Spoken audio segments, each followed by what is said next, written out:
Scientist Radio Show. I'm very excited about today's show. We are going to get started here very soon.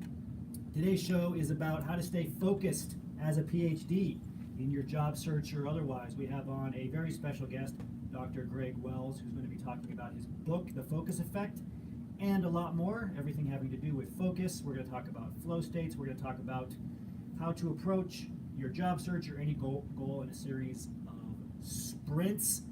Instead of just looking at the long-term picture, how can you break this down? We're going to have Dr. Greg Wells help us out. We have a great show lined up today. We are going to go through the Show Me the Data section. We're going to be focusing on focus. We're going to talk about flow. We'll be bringing on Jeanette to go through that section. Then we'll be bringing on our special guest, Dr. Greg Wells. After that, we'll be bringing on Asia Isbol to talk about the staying focused in business, how increasing your business acumen, focusing not just on the technical side of things where we're very comfortable as PhDs, but learning to focus elsewhere, learning to expand your focus onto new things, learn new things can help you not just get your first job, but get to go forward in your career trajectory as well. Then we'll be bringing on a couple of call-ins, and we will be going, if you're a members only, you'll be able to stay with us through our members only section, and we'll be going through a couple of LinkedIn profiles live. We'll be reviewing them, showing you what to do on LinkedIn and how to get ahead, especially if you have less than 500 connections on LinkedIn. So in the chat box, if you can, for those of you who are joining us live as our members, if you can type in yes, if you can see and hear me okay. I should be taking up the full Zoom screen. All right, thank you, Christy. Thank you, Suzanne. I appreciate it. Thank you, Marios. I appreciate it. I'm going to bring on our team very quickly to say hello. Our team who makes this possible. First, our lead producer for the radio show, Mary. How are you doing today? I'm great. How are you, Isaiah? I'm excited for the show. Yeah, me too. I'm really excited for this, and I think focus is something that we can all improve on. It sounds vague, but there's some very tangible things you can do to increase your focus. So I know that this is something both you and I are looking forward to. So thank you. Please say hi to Mary in the chat box. Please thank Mary for making this show possible. I think we're going to be able to bring on Lisa too. Hi Lisa, how are you? Did I upgrade you? I did. Hi. How are you doing today? Good. How's everybody else doing? Everybody's good, I think. It seems good in the chat box. Say hi to Lisa for me if you would, if you can see and hear her okay, and say thanks to Lisa. So Lisa's going to be giving you all of the links, everything we talk about today. She's going to give you the links, everything from when I show you a couple of things here at the beginning of the radio show to the Show Me the Data links, to the links for Dr. Greg Wells' book, and so forth. So thank you, Lisa. Great to see you. We also have on Jeanette with us, who will be coming on for the Show Me the Data section, but I'll say hi to Jeanette quickly here too. I'm going to upgrade you so you can come on by video. Jeanette, how are you today? Hi. Good to be here. Always excited to see what bow tie Jeanette has on. Great to see you, Jeanette. Very nice, and we kind of match the same color shirt a little bit. You have a better bow tie though. So say hi to Jeanette if you can in the chat box. If you're a little quiet, Jeanette, we might have you speak up your audio a bit more just when we bring you on for the Show Me the Data, but stay tuned for that. We'll be coming to it very, very soon. So I'm going to share my screen here and show a couple of things that I want to talk about before we jump into the Show Me the Data section. So we will do the Show Me the Data section, then we'll bring on Dr. Greg Wells, and then we'll bring the rest of our guests on and continue through all the way to the members only section of the radio show. A couple of things that I want to show you very, very quickly. So this is our public Facebook page where you can watch us live every week, 1 p.m. Eastern Standard Time on Wednesdays for the radio show. You can see if we scroll down here. Isaiah, we can't see the. Oh, thank you. Okay, let's try this one. No, still not. Let me stop. This is why you need a team. I'll tell you when you're just talking to yourself. Okay, let's try that. Still, it's just a vertical white line. Fantastic. So Zoom's changed their API a little bit here. What I'm going to do here is show another screen and then show that one. Maybe that'll fix it. Sorry. No, you're okay. If I have to describe everything on the page, we can do that too. Let me try closing this. So a couple of things I want to mention. We'll put the links in the chat box for you. So we have a brand new ebook That's free for you. It's our informational interview ebook. How many of you have been on an informational interview, for those of you who are here in Zoom with us live? How many of you have had an informational interview? Still not. Well, we might not be sharing our screens today. So how many of you have, you know what I can do?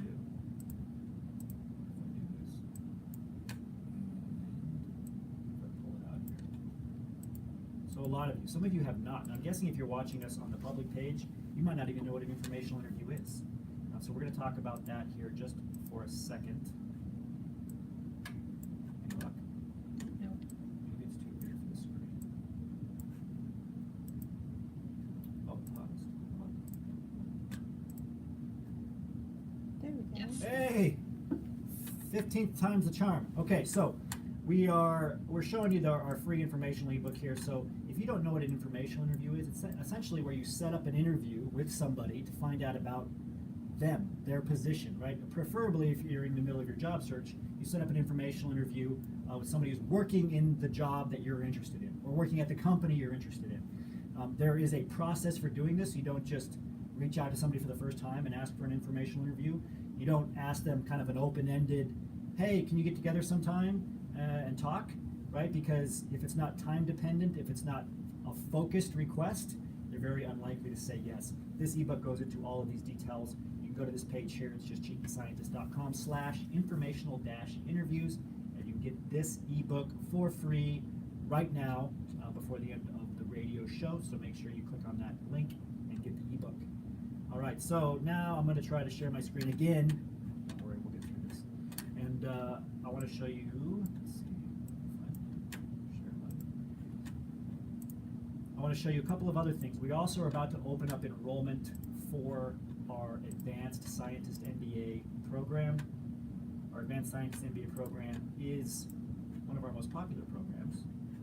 And if you have a background in STEM, you likely have a very strong technical background, but you might be lacking or notice that you have some gaps in your knowledge in terms of business acumen, business concepts. Why does this matter? Because more than ever, we're seeing interviewers, employers ask behavioral interview questions, right? Questions that get you uncomfortable. And if you were trying to get a PhD uncomfortable, what kind of questions would you ask, right? If you knew there was a PhD who spent their entire life in academia, you wanted to get them uncomfortable, you wanted to see how they handled stress and their challenges, what would you ask them? You'd probably ask them questions like, why are you leaving academia, right? What do you know about XYZ business concept? We've done some calls with some Scientist MBA members this past couple of weeks, getting prepared for the Scientist MBA enrollment. And what we've heard over and over again is that those who have been hired were asked questions like, what's a cost-benefit analysis? What's organizational behavior? Do you know what type of company this is? Do you know what mergers and acquisitions this company is currently going through? Okay, and if you draw a blank at that point, and you say, I've never even heard of organizational behavior, you can obviously put yourself back in terms of the hiring process. Understanding these business concepts is not only important for getting hired, it's also important for thriving once you are in industry. You have a PhD, you have that terminal degree, you've reached the upper echelons of academia of the ability to learn technical skills, right? You either have the technical skills you need or you can learn them very quickly. Everybody knows this because you have that PhD stamp. But what about your business acumen? If you want to learn more about increasing your business acumen, you can just go to this page. It's cheekyscientist.com/SMBA-learn-more, and you'll see, you'll get some information about the top 7 business concepts you need as a PhD going into industry. You'll also learn things like how to speak up during a business meeting, how to field questions that relate to corporate strategy, culture, economics, again, organizational behavior, quantitative analysis, and really how to set yourself up to get hired into a management position instead of starting at an entry-level position, working side by side with people with a bachelor's or a master's degree. Right, as PhDs, we want to see you get into management. So again, you can go to that link, and you can go to that anytime during the radio show. One last thing before we go to the Show Me the Data section. This is our blog page. If you've never been to our blog page, we have a lot of content on it. Okay, one thing you'll notice is this little box image for Cheeky Scientist radio show. You can click that, you'll be taken to iTunes where you can download the recordings of these radio shows after they're done, by the Friday after the show. So this Friday, you'll be able to download the audio for this radio show. You can listen to it in the lab or on your way to work or working out or walking or whatever it is that you do. So you can always go to this page to get the recording. We review all of the articles on the internet that have to do with PhDs thriving in their career. And if you go to our best industry transition articles of the week for that week or any previous week, we have a section, right? We actually rank the top overall article online for PhDs who want to transition into industry, who want to get hired, get promoted, thrive in industry. We do networking, CVs and resumes, interviews, transferable skills, academic blues, industry positions, business acumen, and we go all the way into the deep business acumen concepts, some of which I have already discussed. What else is on this page? A couple more things. So every Friday, once again, after the radio show is done, we put everything from the radio show on the blog, right? So last week's radio show, if you missed it, you can go to the blog article, which I'm showing here for the radio show last week. It has the highlights, the highlight video at the top. It also has the audio on SoundCloud and the audio on iTunes. We have timestamps for the Show Me the Data section, the external interview, as we like to call it, our other internal interviews, and other key sections of the program. We do a nice little synopsis. We review who our guest was, and again, we go all the way down and just provide a ton of information, including some of the transcript of the interview questions and answers. So that is on the blog by every Friday after the radio show. And there's, of course, a lot of other articles here, too. One great article, last one I want to point out, 5 things I wish I knew about stock options before I signed my employment contract. As a PhD, you're probably like, I don't care about stock options. I just want a job that pays me more than $35,000 a year. Well, guess what? You have to know your value, okay?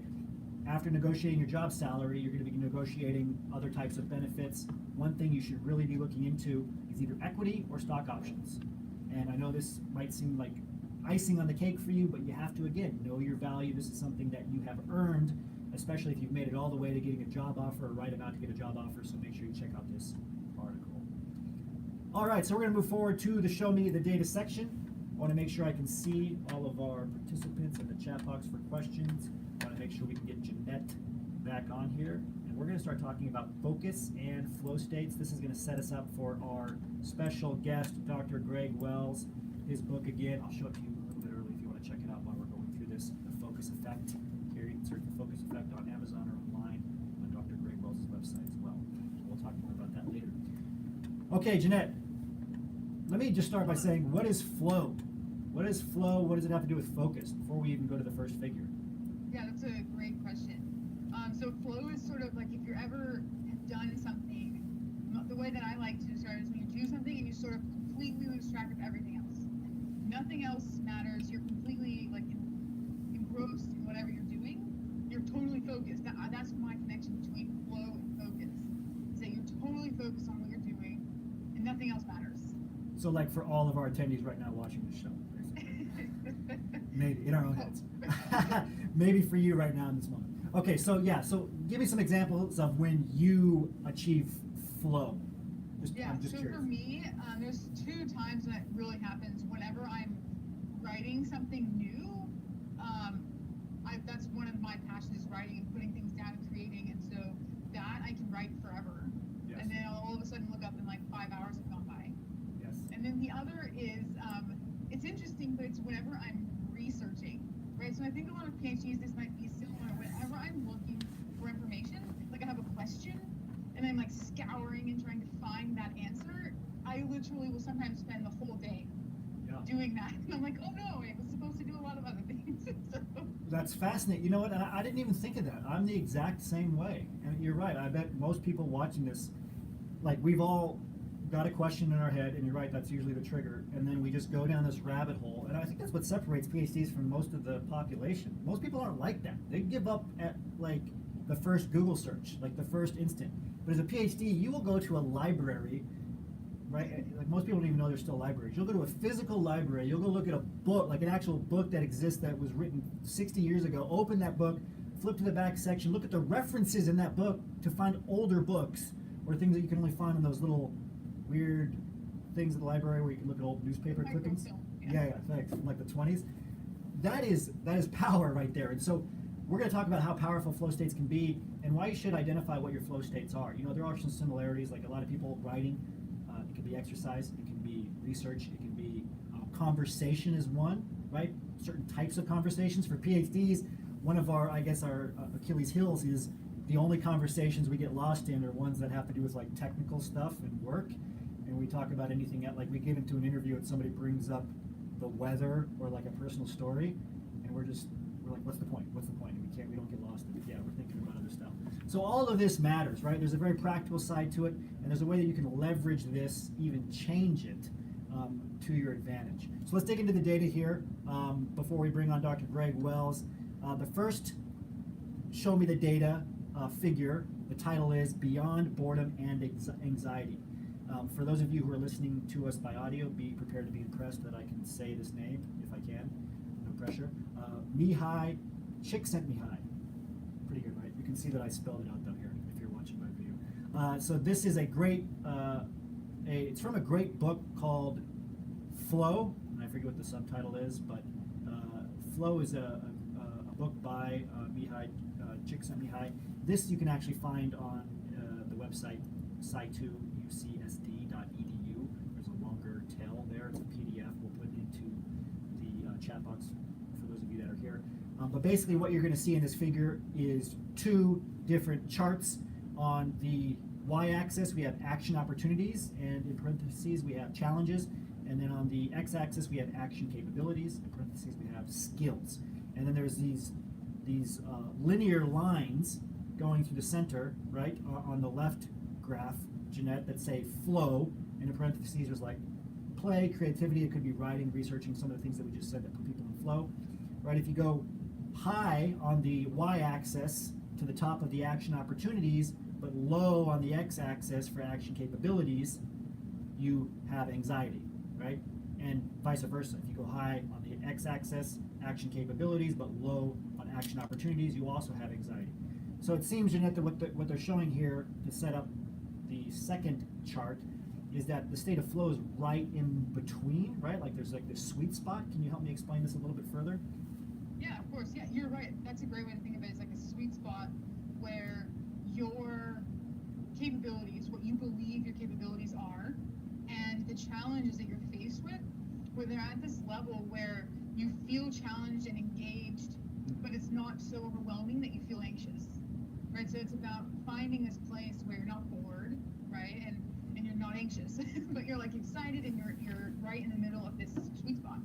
Yeah, and anxiety, right, is a distraction. Boredom is a distraction. Here's the problem that I think a lot of us have as PhDs. And I've always said this about myself, and it's not just me that's special here. I think it's all of us as PhDs.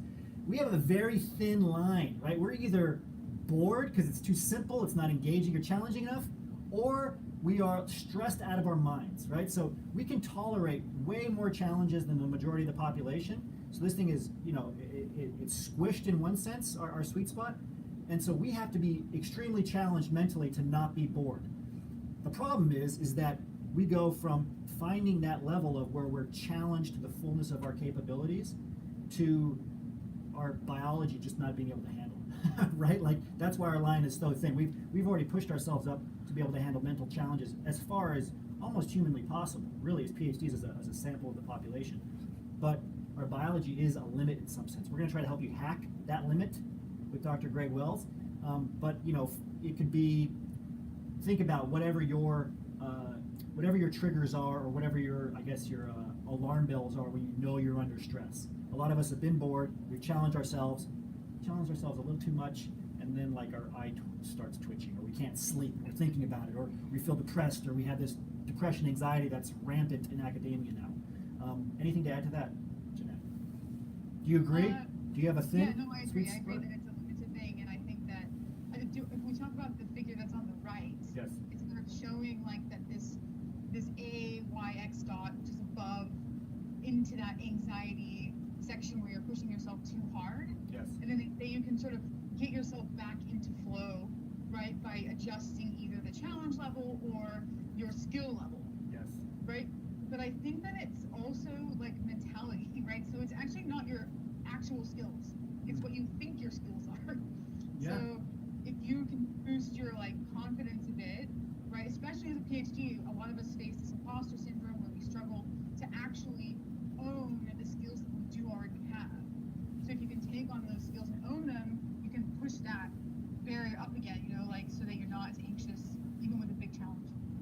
like Yeah. finding control.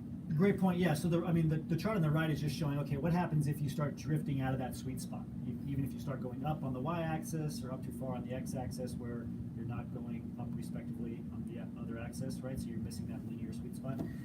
How can you correct it, right? And a lot of us, well, let's talk about how you get out of that sweet spot. So if you've ever been given a big challenge, like a job search, hey, you spent your whole life in academia, get a job in industry, you have no idea what to do. It's too big, you don't even know where to start, so you don't start. Like, you just check out mentally, right? It's too much stress, too much distraction, and so you either are stressed out of your minds or you check out completely. But if you chunk it down, right, and you focus on one small thing at a time, you learn the first thing, then the second thing, etc. You can get yourself back in that sweet spot, because now the opportunity is matching up with the challenges, right? The opportunity for moving forward in that area is matching up with what your capabilities are, because you're biting off something smaller, right? And so that's just a very practical example about how you get back into that sweet spot. We'll talk more about that later with our guests. Very quickly, what is flow, right? We broke it down a little bit, but it can be broken down further into these 8 things. And I'm just going to read it off here. So these are the 8 characteristics of flow. Complete concentration on the task, clarity of goals and reward in mind, and immediate feedback. All right, so that's important too, is how can you make sure your capabilities are matching up with the growth opportunity? You need to have clarity on where you're going, milestones. We talked about this in the last radio show. You need to have rewards, like you hit those milestones, it feels good, you know you're making progress, and you're getting that feedback. Crucial. I think number 2 is important. Number 3, transformation of time. That's what Jeanette talked about, where you lose track of time. It's like 5 hours later, you've been researching for 5 hours, the whole day's gone. Whoops. Number 4, the experience of is intrinsically rewarding. Like, you don't need a trophy to do it. Like, nobody's giving you a trophy for going down a rabbit hole of research. It's just intrinsically feeding that knowledge and answering that question. Number 5, effortlessness and ease. That's what allows you to lose that track of time, right? Like, you just keep going. It's almost like the process energizes you instead of depleting your energy. 6, there is a balance between challenge and skills. We talked about that. 7, action and awareness are merged, losing self-conscious rumination. What does that mean, rumination? Jeanette, what's number 7? I don't understand. I kind of do, but maybe. Well, to me, it sort of means like instead of like thinking about what you're doing, right? So, like as humans, we talked about this before, where we have this like secondary level of consciousness where we like can think about what we're thinking about, Yes. and that gets you just into this rumination loop where you're like stressing and like over analyzing the situation. So when you're in flow, that completely vanishes, and you and your purpose and your actions are all on the same level. That's all you're doing. And you're present. I mean, the word that's missing here is presence. There's this great study, and I know that Dr. Greg Wells will know this, but I remember the graphic from the study, and we'll have to find it. Maybe we'll put it in the post-show notes later. There's these large bubbles in the figure. And basically what they did was they had people pull out their phones, and there was an app at random times, large sample size, and they had to say what they were doing, how present they were while they were doing it, and how happy they were. And the correlation between how present they were and how happy they were was amazing, right? So basically what it came down to is happiness in life comes down to how present you are. So things like, so whenever you're in a flow state, that is your peak happiness because you're completely present. This rumination, number 7, think about all the times that you're in your own head, especially as a PhD. You're suffering from analysis paralysis. You're worrying about the next thing. You're worrying about like your friend in undergrad who, like, you wrote their papers in undergrad and now they're making more money than you and they have a house and all this stuff and they seem like they're passing you by. Like, that's the rumination, and that's what will distract you. So how do you get out of that and stay focused and get into a flow state? That's what we're going to focus on today. 8, finally, is there is a feeling of control over the task. Control is like a dirty word, I think, in a lot of circles, but here it's a very good thing. Like, we as humans need to have control over our environment and our progress. I mean, there's even studies, a lot of studies in management consulting that show that the more control you feel like you have over your job and your work, the feelings of success and fulfillment are closely tied to that. So all of this is important stuff. Jeanette, I want to make sure we have time for the last 2 tables before bringing Dr. Wells on. This table looks complicated, but we're going to break it down very simply. The title is Systematic Review of Flow in Elite Sport. And we're going to talk to Dr. Wells about how this relates to Olympic athletes, so it's a good tie-in. The kind of subtitle here is A Systematic Review of the Experience, Occurrence, and Controllability of Flow States in Elite Sport.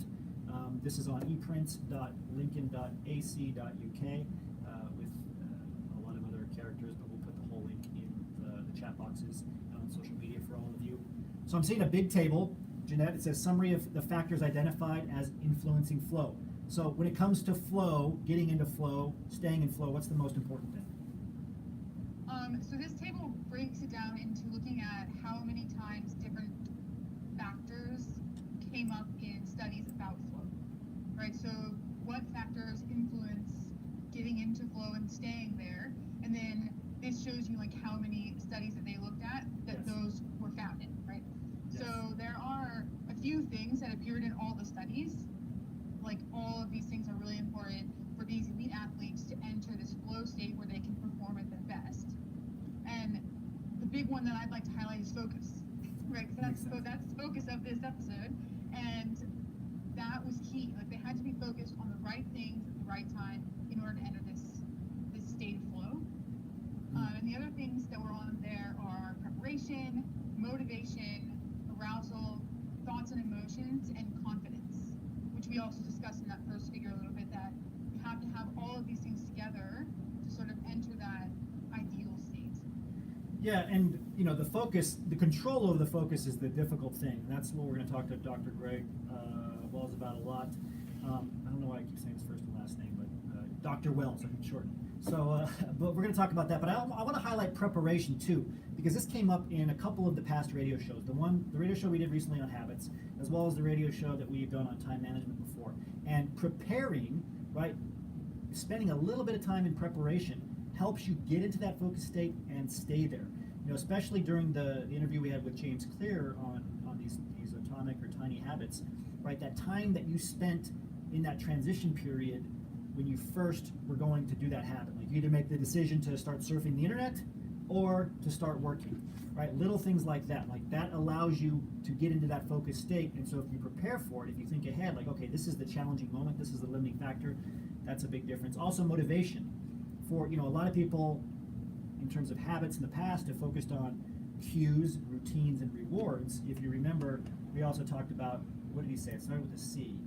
It was cues followed by the motivation, the desire, the intent to actually perform the habit, right? So actually having the motivation to follow through and to be focused matters. Because you can do everything else right, but if you're not motivated, right, if you're not driven, if you don't have a good reason why, it doesn't matter. So same with your job search. If you don't constantly connect to your motivation, why are you doing this? Why do you want to get out of academia? Then it's going to be very tough for you to focus on your job search, just in practical terms. All right, last table here. The title is Decision Fatigue Exhausts Self-Regulatory Resources. So first of all, what is decision fatigue, Jeanette? It's when you have to make too many choices and then you struggle to control yourself. So it's like if you have to choose everything throughout the day, even if they're really small decisions, you're more likely to, just sort of like relapse on the things that you don't want to be doing anymore, right? Or you're going to make bad choices based off of like not having the self-control that you need to have much more agency over your day. Yeah, I think this is something that we've talked about before. Decision fatigue, willpower depletion. Basically, you wake up, assuming you got enough sleep and you're eating healthy, specifically enough rapid eye movement sleep, you're going to wake up with X amount of decision units every day, or X amount of willpower. And then as you start making decisions throughout the day, and not just it can be simple decisions like, do you like this red pen better or blue pen better? Like it's literally that simple of decisions. You'll start to reduce both of those things. Studies show this over and over. Not only that, but if you have to make a decision to do something difficult, like shown here, like drinking vinegar or like putting your hand in freezing water, it will reduce those decision-making units. And so this is why by the end of the day, sometimes you're just like, I don't care. I'm watching Netflix, I'm eating 3 pounds of ice cream. Or at the end of like a Friday or a hard week, right? Same thing, because your willpower is deleted. Maybe you didn't catch up on sleep during the week, etc. All these things are tied together. But for this specific experiment, which is in a Psychology Today article, there are, how many rows here? 1, 2, 3, 4, 5, 6, 7 rows, and they're looking at, in terms of the column headers, choice condition, no choice condition, and dependent variable, right? And the rows are just different experiments. So maybe you can walk us through these different experiments and tell us the overall conclusion. Yeah, so in this, they ran the participants through like having to do different undesirable tasks. Like like you said, drinking vinegar, putting your hand in cold water. One of them was doing an unsolvable puzzle. One of them was doing a puzzle that was solvable, and then one of them was doing math problems, right? All these things that people don't really want to spend their time doing, and that take focus. Yes. Right? All of these behaviors, because they're not something that you really like innately want to do, you have to focus on doing them and force yourself basically to do them, right? Yes. And so the choice condition was compared to the no choice condition. And choice condition means that people were forced to make a lot of silly decisions beforehand. Based, like you just said, do you like this red pen or the blue pen better? But they had to do that over and over again before they were subjected to this test. Yes. And what you can see from the results is that in every single one of these examples, when participants were forced to make these small, seemingly unimportant decisions, they lacked the self-control to keep doing the activity as long or as much. So in the first one, they had to drink vinegar, right? Which sounds terrible. I like vinegar. I mean, and in small the amounts. choice condition, where they had to make lots of choices, they were only able to drink, I think this is about 2 ounces. Yeah, about 2 ounces of vinegar. But if they didn't have to make any choices beforehand, they were able to drink almost 7 ounces of vinegar. Oh, wow. Okay. Right? So a ton more ability to self-regulate and to do something that you might not actually find that enjoyable. Yeah, and this all really, again, it ties in nicely to many of our past. I can't hear you. We don't hear Yeah, Isaiah. I can't hear Isaiah. I don't know if it's just me, but I can't hear him. How about now? Still nothing? Test, test. Yeah. Yep, just me.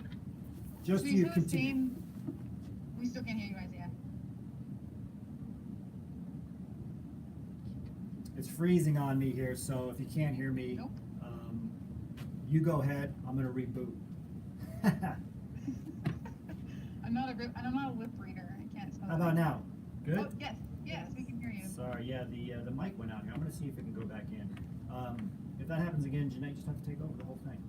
Just kidding. So, so no, this is good. I think the key here is that if you make a bunch of choices before, right, it depletes your ability to accomplish tasks. So if you make a bunch of choices before anything, this is why we talk about doing the most important thing first during the day before your willpower starts getting depleted, because it's going to get depleted no matter what. If you want to be highly focused for your most important things, do it first thing. As PhDs, the most important thing that we've been doing, that we're used to doing, right, is experiments or writing a paper, etc. Something to push really our academic advisor or our PI's goals forward. But once you make the decision to transition into industry, just as a practical example, you have to change your priorities, which means you need to do your top priority, something related to your job search, first thing in the morning. We always say a simple one is reach out to 2 people first thing in the morning. All of us have had the experience where I'm going to go to this networking event. I'm going to reach out to people on LinkedIn. And we tell ourselves we're going to do it, we'll get to it later, we'll get to it later. Then after a long day in the lab or a long day at teaching, etc., we're like, I'll do it tomorrow. Or I had too much to do, I can't make it to this networking event. Do it first thing when your willpower, your focus, right, it's peaking and you haven't gone through that period of decision fatigue. So let me see if I can get back onto my mic here. We'll see. Test, test. No? You can hear me yet? We can hear you. You can hear that? Yeah. Yeah? All right. So please thank Jeanette in the chat box for the Show Me the Data section, for her insights. We really appreciate it. Great to go through all of this. It's really important for us, obviously, as PhDs. We want to look at the data, and then we can have an open discussion about it. And that's what we're going to do now. So we're going to bring on Dr. Greg Wells. I'm going to introduce him quickly, and then we'll bring him on live. Very excited to have Dr. Wells on. I've had the chance to speak with him they call it sharing the stage. We weren't speaking at the same time, fortunately for me, because his presentation was way better than mine. We did this in Toronto, and I've seen him speak elsewhere. Just an excellent presenter, very knowledgeable in the topic of focus and beyond performance overall. He is an assistant professor at the University of Toronto, an associate scientist at the Hospital for Sick Children, and the CEO of the Wells Group. Sounds so professional, much more professional than GE Science than Wells Group. I like that. He's the author of the bestsellers Super Bodies, Peak Performance Secrets from the World's Best Athletes. And again, we'll talk about his experience working with Olympic athletes. The Ripple Effect, Sleep Better, Eat Better, Move Better, Think Better. I love that book. Check that out. And most recently, The Focus Effect, Change Your Work, Change Your Life. Greg is a sought-after speaker on the topic of human performance and has spoken at top events like TEDx, the Titan Summit. He's done speaking events alongside Sir Richard Branson, Robin Sharma, and Steve Wozniak from Apple. Dr. Wells is a frequent contributor to the Globe and Mail and has been an expert source in other top media outlets like ABC News, 2020, the Discovery Channel, TSN, CBC, and CTV. He also served as the sports medicine analyst for the Canadian Olympic Broadcast Consortium in both 2010 and 2012, those Olympic Games. So fantastic. Real quick before I bring him on, this is his LinkedIn page. He has, please notice, a personalized, with text added, LinkedIn banner. We're going to talk about that later for those of you looking for a job. It's a great thing you can do. This is his book. We're going to put the links to his book, to his LinkedIn profile, to his webpage in the chat box as he speaks here with us. And without further ado, Dr. Greg Wells. Hi, Greg. How are you? Dr. Isaiah, what's going on, buddy? How are you? Pretty good to see you. Good to Been see a you. while, huh? Yeah, it has. I think our last chat, I was in Nicaragua, and we did a podcast interview, and I was like on the beach, and I don't know where you were, but it went great, and Yeah. I'm glad you think that my talk at Titan was good, because I actually was thinking that your talk was way better than mine, so we'll just move each other's goes here. There we go. Thanks. No, I remember that. I know that you travel quite frequently. How many countries have you been to now? So I'm going to Poland on Monday, and that will be number 50. Wow. So, yeah. Mm-hmm. Has me beat. That's more countries or about the same as what we have represented in the entire association for those of you listening. So that is a massive number. So Greg travels frequently. He has a large international following. You know, he's a highly respected professor, writer, author, speaker, etc. And what I want to focus on here with you is focus, of course. And I want to ask you first, you know, I always like to start with, I guess like we all do now, why? Why did you write The Focus Effect? Like, what was the reason behind it? Where'd you get that itch? I mean, it's a large project to write a book, right? Yeah, totally. So what was happening is I was actually at a speaking event in Zurich, and I was with my buddy Bruce Bowser. We were at the back of the room where all the speakers hang out, and I was sort of just looking around, and I noticed that so many people were on their devices in the middle of some of these epic talks. And I'm sure some people were taking notes, and that's all good. Sure. But it really just struck me, and I was like, hey, Bruce, check this out. Like, just look around the room. And then we went out on break, and everyone's on their phones. And then we went out to dinner, and people are on their phones. We're walking along the street, and someone walks into us because she's looking at her phone, not looking where she's going. Like, oh my God, it's crazy. And I'm like, we should write a book about that. And Bruce goes, okay. It's like, no, I'm just joking. Like, he's like, no. Yes. We're writing this book. And so we ended up collaborating together, and over the course of about, 6 months or something like that, we just put it together, and it seemed to go really well. Yeah, and I mean, I think we've all experienced that, right? Almost walking into traffic while you're on your own phone. But really seeing people, whether it's a concert, whatever, they're on their phones. You know, for me, I'm always like, so what? Because you're just recording the event so you can watch it later, or you're taking notes, like you're using technology. But I think it crosses over into distraction. We don't think about, in particular, what I was fascinated with the studies on how much mental energy and time we spend going back to a task after we're distracted. So you're watching somebody speaking, just sticking with your example. You say, I'm going to take a note on my phone, or I'm going to record a little bit of this, whatever. We think like, oh, we're fine. But it takes your brain a while to come back to being focused on that and actually taking in the information. Is that right? Yeah, absolutely. And what a lot of people can probably relate to is imagine you're engrossed in a book, a great story. Or you're reading it, you're completely in, your brain's going, your imaginary world is all around you in this amazing book. If you get distracted, someone asks you a question and you're like, whatever, and then you come back to it. Like, how long does it take you to get back into the state where you're completely engrossed with that book? Probably 60 seconds up to like 5 minutes. And that happens to us every single time that we're pinged by an email alert or a message on your phone. So the first strategy that I have for everybody, because I like to keep it granular and give people specific tactics, is right now, phones, iPads, tablets, computers, turn off all your audio notifications at all times. They should never be on, ever. Because they interrupt you, they interrupt everyone else around you, and that's a simple way to get going. But what I've started to think about is four things: focus to distraction, and then intention versus compulsion. And if you're intentionally recording something because you want to keep those notes as an important thought, that's great. If you're compulsively scrolling through Instagram, that's problematic. And that's sort of a very simple way of thinking about it recently that I've been playing with. So, and yeah, from Daria, yeah, these devices are designed to capture our attention. Our attention is the currency, Yes. right? That is what we are.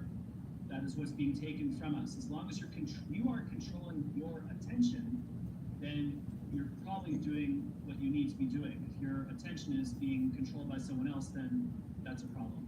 Yeah, and I don't want to go off script here, but I think what you are so good at is identifying the real question that needs to be asked. And I remember from your talk at Titan Summit, just to go back as an example, before I ask you one related to what you just said, is you really dug into, like, and I've always been fascinated about kind of turning a difficult event into something positive. Like, it's like most people who are successful in life, they have to go through something difficult.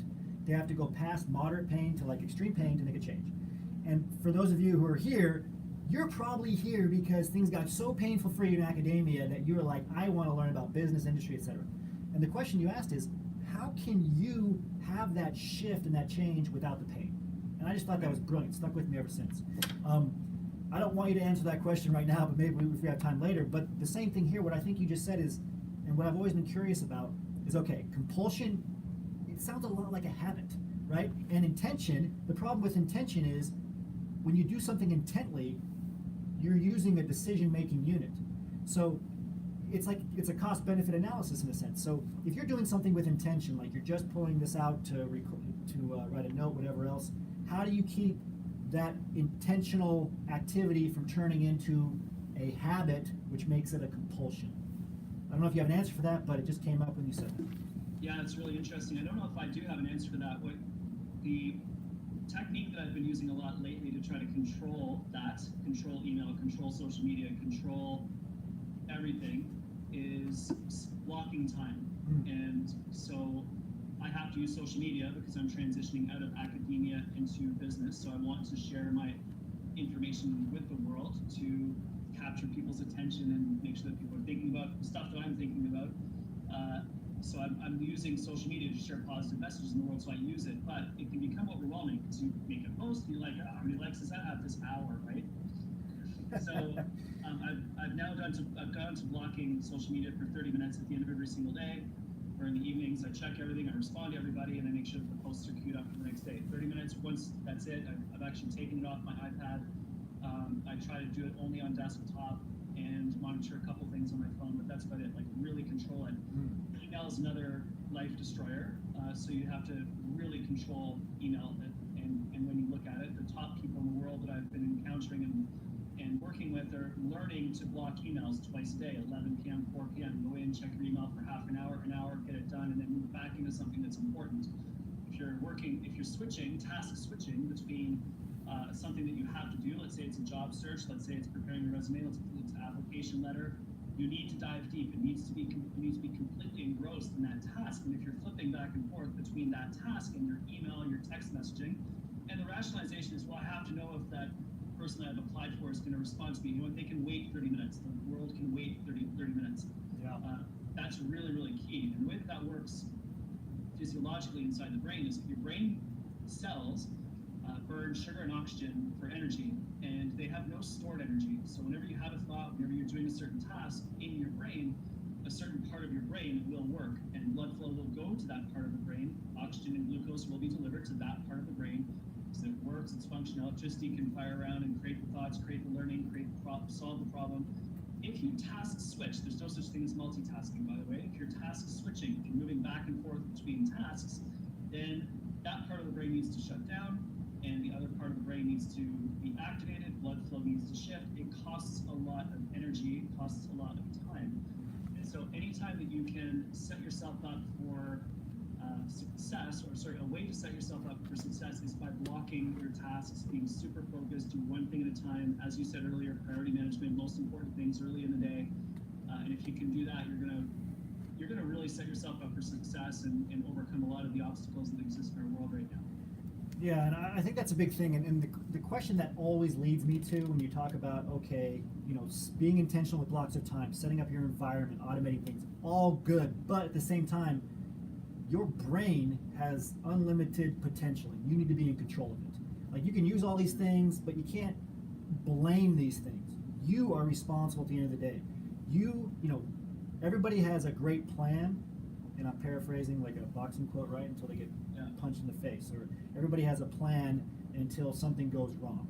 That's really what it means. And so things are going to go wrong in life. And I know you have this great example in your book about an Olympian, and we're actually bringing an Olympian on our next radio show, Ruben Gonzalez. So it's a good tie-in here. But you have an example of an Olympian who lost her mom before having to compete. And obviously it's the Olympics, so she still had to compete. That's a dramatic example, but for many of us, we set well-laid plans for the day. We said, I'm going to be very intentional, blocks of time, all this stuff, and then within the first 2 hours of being at work, at the lab, whatever, something happens, a fire comes up, and we're totally thrown off. How do we get our focus back? Yeah, it's a great example. That was Joanie Rochette in 2010, and that was in the Vancouver Olympics, and Joanie was getting ready to go to the Olympic Games, and 6 days before the Olympics began, her mom passed away. She was super close to her mom. And so when she stepped out onto the ice at the Olympics to compete, in the long program, the crowd went crazy, of course, as you would, to support the athlete. Everyone knew the story. And she became very emotional, and she began to cry. So to her credit, she stopped, back to the side of the ice, and put her arm up on the boards, and her coach came over, and the camera zoomed in on Joanie, and if you look closely, when she first gets to the edge, she's literally shaking, and then she takes a breath, and then she takes another breath, and the arms, the shoulders drop, third breath, deep breath, she nods her head, and then she skates out onto the ice, and you're allowed 60 seconds from the time that you step foot onto the ice until the music has to begin. And she literally skated and skated and skated and skated until 59 seconds, and she set herself in position to begin. She used every single instant that she had to calm herself back down. She used a breathing technique, a body technique to get control of the brain. That's the key. Mind controls body, body controls mind.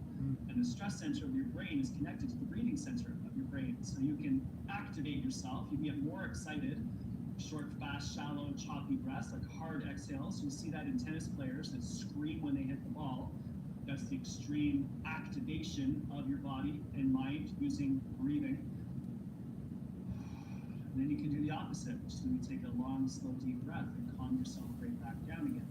And so you can use breathing to help get control of your mind and body to enable you to get back into that focus state, out of the anxiety zone and back into the challenge zone. And that's what we saw in the data that you presented earlier, and that's a practical technique that everyone can do that can really make a difference for them. And do you have any, speaking of practical techniques, going off script here, but do you have any suggestions for, I think that one of the main problems is that we know, okay, yeah, breathe deeply, like take a breath, right? This is not rocket science. But how do we know to trigger that in ourselves? Like, do you have to set it on a timer, like every day you do it, or how do you know to come back to that? How do you reach that level of just like the Olympian, that self-awareness of knowing that you need to do XYZ steps because you're out of your mental game, you're distracted, you're stressed? Yeah, Isaiah, you said it. It's self-awareness. Honestly, it's knowing what zone you need to be in order to perform at your best. So the exercise that I use for athletes is we actually take some time and we go back and we think about, in a moment when you were in the zone, in a moment when you were performing at your best, when you were deep in focus, when you're writing that paper, you're delivering an amazing presentation, what were you, and then there's three things we ask. The first one is, what were you doing physically? Were you physically relaxed? Were you standing tall? Were you stretching? Were you sitting? Like, physically, what was happening? Second thing, what was happening mentally? What were you thinking? What type of attitude did you have at that moment? And then the third component is, what were you feeling? Were you excited? Were you scared? So I actually know that if I'm going to be the best that I can possibly be on stage when I'm doing public speaking events, I have to be slightly scared. So sometimes I actually need to get myself more agitated, because if I'm too relaxed, I don't perform well. Yes.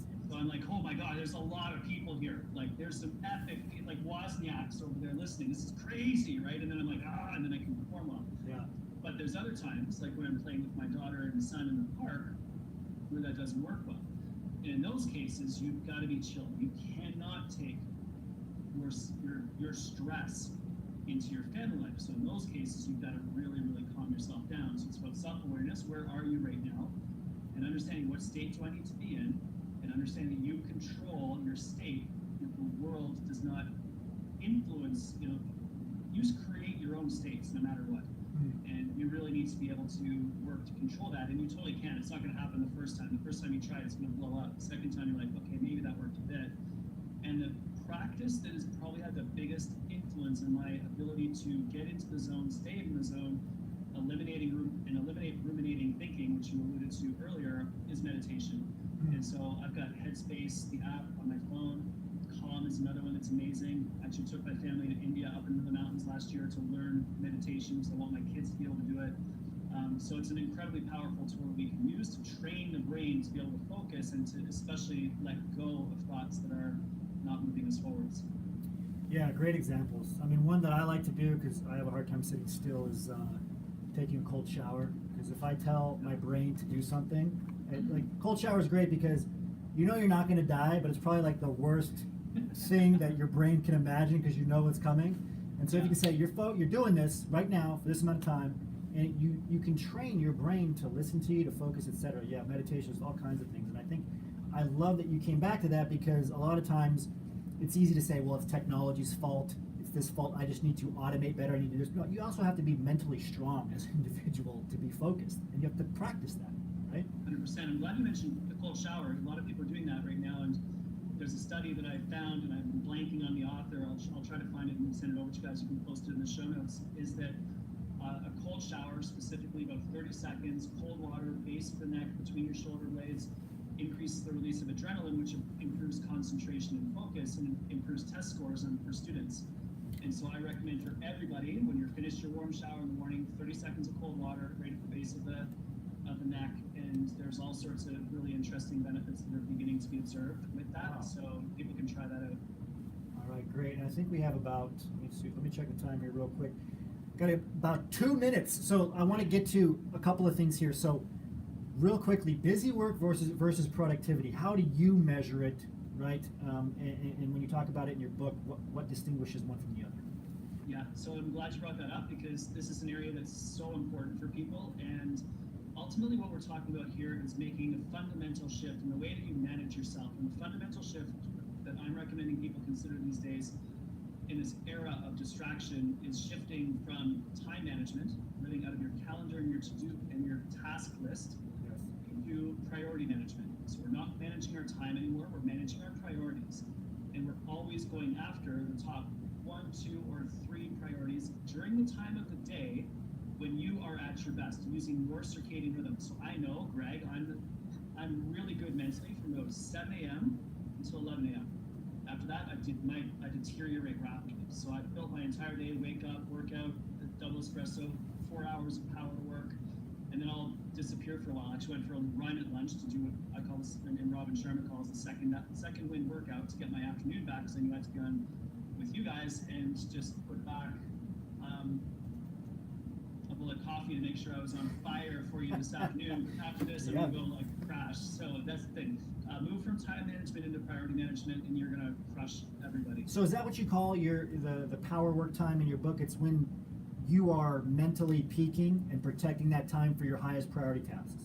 100%. I've built my entire week around it. So Mondays, I do meetings back to back to back in 15-minute blocks, phone meetings, sales meetings. I still have a team that does research at the hospital for sick children. I've dropped the teaching and the committees. I've moved just to doing research. So I meet with them in 15-minute increments throughout the morning, any business meetings in the afternoon. At 6:30 at night, I meet with my admin assistant on the phone all day long. All my admin is done on Mondays. And then Tuesday, Wednesday, Thursday, Friday, 7 to 10, 11 a.m., I'm in power work mode. And then the afternoons are other projects that I need to do and get done as well. So I've actually constructed my entire week around leveraging power work, blocking tasks, and trying to make sure that I'm at my best when I need to do the things that are the most important to me. Fantastic. And I think all of these topics are crucial. Thinking in terms of priorities. What are the 1 or 2 biggest things you have to do that day? And blocking blocking time. Again, it's usually in the morning. There's studies that show this. There's a great review, Harvard Business Review, that shows that you get about 90 to 120 minutes of peak mental energy time during the day, where you're 4 times more productive than any other time. That is, I mean, that's literally your relative time to play with, right? Time is relative in a sense because your mental energy will allow you to get more done when it's peaking versus when it's dropped. Yeah, completely. I want to draw attention as well to Asha's comment here, and that Yes. she said short meetings to 30 minutes, whereas most people try for 60. Absolutely, most people try for 60. I set them at 15. So I do 15-minute meetings. And there's a company that's hyper successful. I think it might be Zappos. I forget which one it is.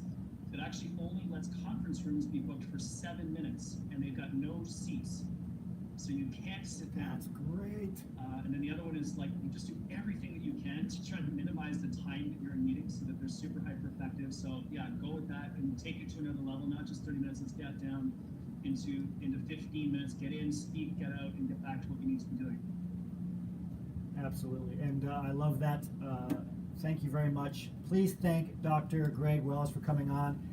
We will show his book throughout the rest of the session. I want to make sure we can get our next guest on too, The Focus Effect. Check it out. Go to his website. Is it drgregwells.com? It is, yeah. Go to drgregwells.com. I'll show you that as well, and we'll put all of this in our post show notes and our blogs, everything. Greg, thank you very much for your time. Bye, guys. Take care.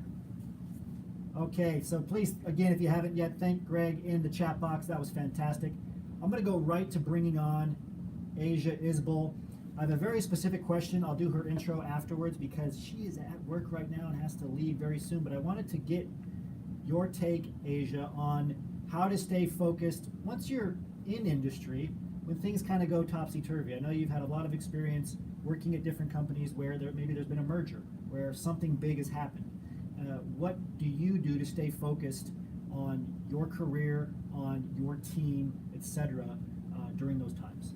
And hello, by the way. Hi, how are you? Can you hear me okay? Perfectly. Okay, perfect. I'm in this tiny little room that's echoey, so hopefully you guys are hearing that. So to stay focused during topsy-turvy times, now I will tell you that topsy-turvy times happen more frequently than not, whether there's a merger and acquisition or not. I like to call them fire drills. Fire drills are extremely common in the working world, and that's because people don't know how to plan ahead, and then they need something from you. So this happens almost on a daily basis. During times of fire drills, it's even more important to structure your day in a way that allows you to get the work done that you need to do. So the way that I do this is fire drills typically for me now happen a little bit later in the day because I work with people that are mostly based in the US. And they typically happen in the afternoon because I'm getting them from my Boston counterparts, right? So I kind of almost can predict when a fire drill is going to come through. I focus my effort and my sort of hard thinking time in the mornings. I will put meetings in the afternoon. So meetings that I'm not leading, that's kind of out of my control a little bit, but the meetings that I'm leading, I can put in the afternoon, and that requires a different type of mental energy than the heads down, more strategic thinking, putting presentations together for senior leaders, etc. That I do in the morning. I also know that I'm totally off my game the first 15 minutes I'm in the office, right? So I'm getting my kiddo off to school, I'm in the car, I'm dealing with traffic, I get to the office, and the last thing I want to do is hop right into a meeting. I need 15 minutes to get my cup of coffee, to get myself settled, make sure nothing happened overnight that does require my attention. So I block off time in the morning to kind of get settled, get some good hard work done, and then do my meetings and my fire drill stuff in the afternoon if I can.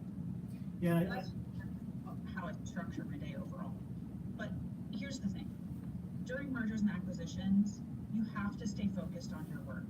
Mergers and acquisitions will just automatically cause people to start doing things like talking a lot in the hallways, gossiping about what's going to happen to who. And frankly speaking, there's a lot of loss of productivity because of that.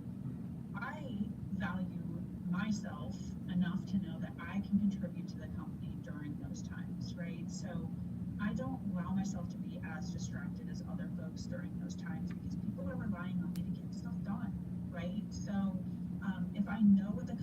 priorities are and I align most of my activity to those priorities, then that can help you stay focused, right? So literally asking myself sometimes, is the thing that I'm doing right now actually meaningful, right?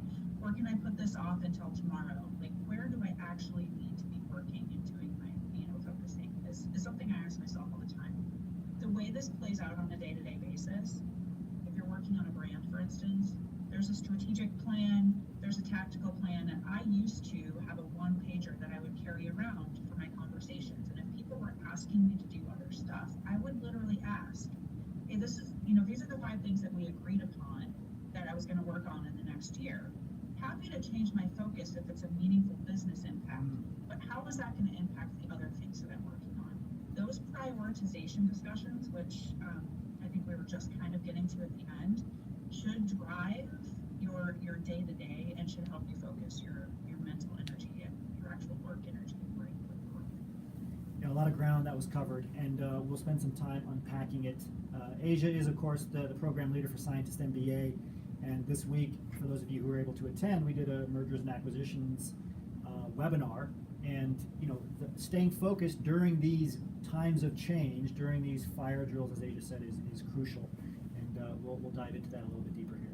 I mean, honestly, your career depends on it to stay focused, right? If you're the kind of person that's off, like gossiping, talking, making conjecture, whatever, that's not what the leaders are looking for during those times of change. They're looking for people to continue pushing things forward, right? So if you care about your career and your career trajectory, it behooves you to stay focused and figure out how to keep your mental energy moving forward. And that's really the difference between a management track and just a typical employee entry-level track. If you are going to be the one gossiping, if you're going to be the one losing your mind because there's a change in the company every time something happens, you're not going to be able to be in a management position. They're not going to see you as management material. That's right. They're looking for poise during those times, right? Great word. So thank you very much, Asia. Please thank Asia for her time in the chat box, and we will be able to bring Asia on next week for a slightly longer session. So thank you, Asia. And again, Of course. Have a good one. Bye. Thank you. Thank her in the chat box too. Very quickly, for those of you who are watching us publicly, I'm going to recap a few things here because we covered a lot of ground in the last 10 minutes. So once again, this is The Focus Effect by Dr. Greg Wells. You can check out his book, and you can go to his LinkedIn profile and connect with him. You can also go to Asia's LinkedIn profile, which I'm showing here. I didn't have a chance to fully introduce Asia. She is currently the director at Takeda. She's also worked for Shire and Baxter and Amgen. Lots of experience in industry, and again, lots of experience in knowing what is the differentiator, especially in terms of focus, between somebody who's management material and somebody who's entry-level material. And our goal, again, is to get as many PhDs into those management level positions as possible, because if you start at entry level, not only are you going to be working side by side with people with their bachelor's, their master's of science, who could be making as much, if not more than you, but studies show it takes 5 to 8 years to go from an entry-level position to a management level position. You don't have that kind of time as a PhD. You've already spent a lot of time in academia. We want to see you get into management level positions. How do you do that? You need to get the business acumen knowledge you have. You need to change your priorities and your focus from having that academic mindset, from thinking about things like an academic, right, to reframing and thinking about him like a business professional, learning to speak the language of business, gaining that business acumen, that understanding of business concepts. We do have an advanced program specifically designed to help PhDs in STEM get that MBA level knowledge. It's called Scientist MBA. Asia is the program leader along with our board of STEM MBAs, specific for people who want to get into the biotech, the tech, and the pharmaceutical and med space areas of industry. What do I need to recap? I want to recap a couple of things. So what Greg and Asia both talked about was being very intentional in terms of your time. And there's a kind of a construct in industry that's known as dividing your day into your mission and your management time. So for example, your mission time usually is in the morning. It's where you focus on your biggest priorities. You do your deep work, things that really matter that you need to push forward, the strategy, things you have to do yourself especially. And then in the afternoon, when your willpower is a little depleted, you do the things that require less mental energy, like responding to emails, like taking calls. right? Doing, research, the things you have to write, the things you have to actually create on your own, they take a lot more mental energy. So you want to do them when your mental energy level is peaking. Reaching out probably takes the most mental energy. A lot of you who are searching for a job know this. That's the very first thing you should be doing. So Greg talked about carving out a couple of hours first thing in the morning, right? Getting into a space where you can do your highest priority items. As somebody who's searching for an industry job or looking for your next one, especially as a PhD where we're a little bit introverted, it takes a little bit more of startup energy to reach out to somebody. Do your reach out first thing in the morning. 2 people every day, first thing, right? And again, save your more management tasks, emails, your correspondence, calls for later. I think that was an important point. Okay, Mary, how are you? Hello. Where are we? What's next? Oh, we're really rolling. I think we're ready for the members only section. The members only section. Okay, so if you're watching us publicly on Facebook, 2 quick things. If you want to learn more about informational interviews, we have a brand new ebook, A Complete Guide to Informational Interviews for PhDs. We're going to put that link wherever you're watching this. You'll see the link. It's just cheekyscientist.com, informational-interviews. You can get that ebook for free right now. And we also are opening up on Monday, this Monday, our Advanced Scientist MBA program. I had that up earlier. We will put both of those links in the chat boxes for you. You can just go to scientistmba.com or you can go to cheekyscientist.com/scientistmba and learn more about the program there. So I'm going to say goodbye to all of you publicly. Thank you for watching us. If you're watching us in the live stream on Facebook, you can go to our blog, which is shown here, for the full recap of today's radio show, the timestamps, the transcripts, the highlight video, and of course the audio on both SoundCloud and iTunes. So we will see all of you very, very soon. If you want to watch us every week, stay tuned on Facebook. Follow us on Facebook. Become a fan of our Facebook page, facebook.com/mycheekyscientist. We start the live stream a little bit before 1 p.m. Eastern Standard Time every Wednesday. So until next week, remember your value as a PhD and start thinking and acting like a successful industry professional. Okay, so we're off live on Facebook. I'm going to say goodbye to YouTube as well. So for those of you watching us on YouTube, same for you. You can get our free informational ebook on informational interviews, and you can learn more about Scientist MBA in the links that we're putting in the comment box and the description for you. We will see you all next week. Remember your value as a PhD and start thinking and acting like a successful industry professional. All right, for the members only.